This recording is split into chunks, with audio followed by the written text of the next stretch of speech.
한국의 자유주의에는 왜 뿌리 내리지 못했는가? 3부 유길준 제도를 배운 사람. 1874년 한양의 한 사랑방 벼슬에서 물러난 노학자가 젊은 양반 자제들을 모아놓고 연암집을 강의하고 있습니다. 그의 이름은 박규수, 박지원의 손자입니다. 이 자리에 19살의 한 청년이 앉아 있었습니다. 그가 훗날 회고하기를 박규수는 그의 시를 보고 이렇게 물었다고 합니다. 재주가 이토록 뛰어난데 왜 시무의 학문을 하지 않는가?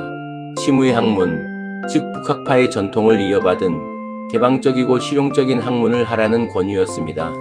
이 청년의 이름은 유길준입니다.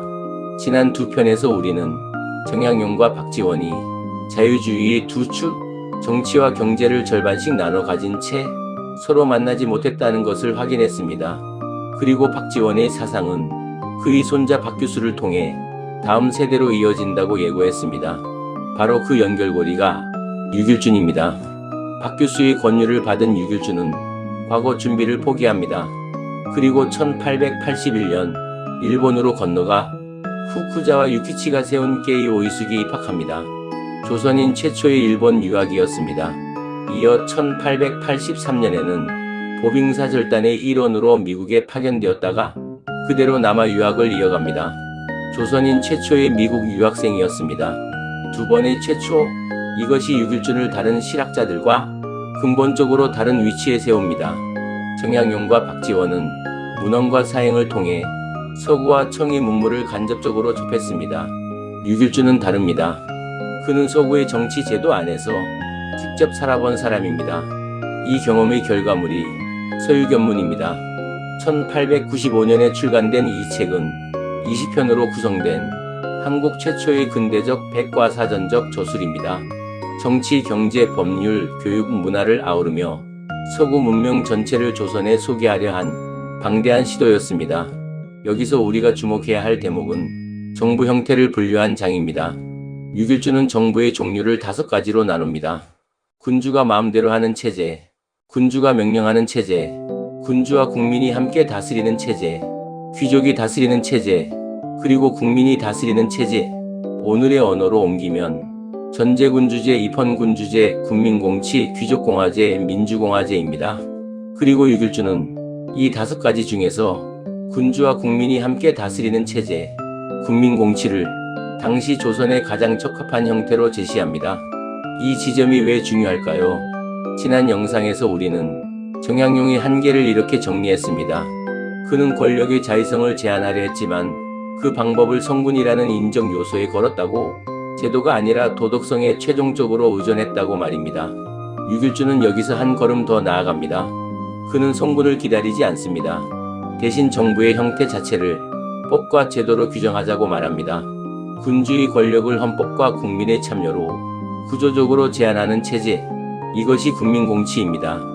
이것은 다산이 끝내 도달하지 못한 지점, 제도를 통한 권력 제한이라는 근대 정치적 자유주의의 핵심에 조선의 사상가로서는 처음으로 정면으로 다가선 시도입니다. 서유견문에는 국민의 권리를 다루는 장도 있습니다. 유길준은 여기서 개인의 자유와 권리라는 개념을 서구의 논의를 빌려와 조선어로 풀어냅니다. 이건 역시 이전 세대에서는 찾아볼 수 없던 언어입니다. 여기까지만 보면 유길준이야말로 정약용의 정치적 문제의식과 박지원의 경제적 문제의식을 하나로 합쳐낸 인물처럼 보입니다.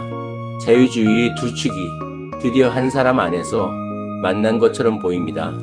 하지만 여기서 멈추면 절반의 이야기만 하는 것이 됩니다. 유길준의 사상에는 2가지 결정적인 균열이 있습니다. 첫 번째 균열은 그가 서구 문명을 배운 경로에 있습니다. 그는 후쿠자와 유키치의 게이 오이숙에서 근대 학문을 배웠습니다. 그런데 후쿠자와의 사상에는 문명의 단계를 나누는 이론이 깔려 있었습니다.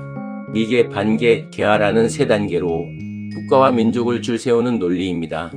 유길준은 이 틀을 서유견문 곳곳에서 그대로 가져다 씁니다. 문제는 이 논리가 훗날 일본이 조선을 반개 상태로 규정하고 개화를 명분으로 조선을 지도하고 결국 병합해야 한다는 논리로 그대로 이어졌다는 것입니다. 자유주의의 언어를 배운 창구가 훗날 조선을 삼키는 논리의 창구와 같았던 셈입니다. 이것은 개인의 우연한 실수가 아니라 당시 개화파 지식인 전체가 안고 있던 구조적인 모순이었습니다. 두 번째 균열은 이 사상이 현실에서 어떻게 끝났는가입니다. 6.1주는 갑오개혁에 참여해 자신의 구상을 실제 정책으로 옮기려 했습니다.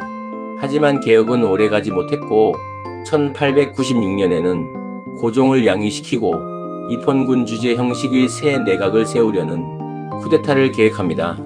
이 계획은 사전에 발각되어 무산되었고 6.1주는 일본으로 망명해 10년 넘게 돌아오지 못합니다. 정리해보겠습니다. 6.1주는 조선의 사상가 가운데 처음으로 정치적 자유주의의 핵심, 즉 제도를 통한 권력 제한이라는 개념을 정면으로 들여왔습니다.